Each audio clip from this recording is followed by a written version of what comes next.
már mindenki itt van, és senki sem marad bent a buszban. Ne állj ott az ajtóban, gyere be, szia! Egyik nőnek sem kell ruhában maradnia.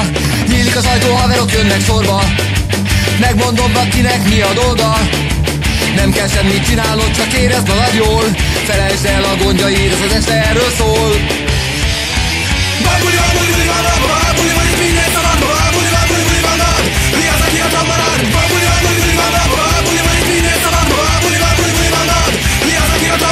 Csajoknak kiosztom a sorszámot, jöjjenek csak sorban, én bent várok. De nem jön egyik sem, és páran azt mondják, hogy sajnos közben a haverok az összeset lenyúlták. Az udvaron a falnak dőlve állok, nézem merre lehetnek a lányok. Erre jön egy szőke cica, nagyon jó a teste. Mondom neki, nevetkőz, csak szopni fogsz ma este.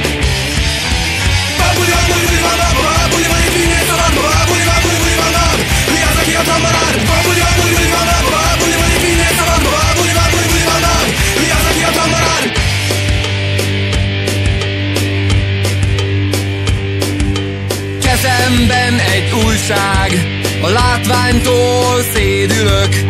Odalép hozzám egy lány, és kérdezi, miért ülök. Megfogja a kezemet, és odahajol hozzám. Mondom neki, semmi baj, csak feláll a cerkám. Röhög a csaj, megyek a pincébe, nem egészen látom, hol a vége.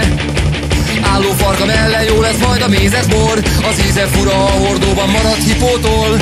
Fejszer nélkül indulunk fát vágni, biztos jó lesz majd a tüzön járni.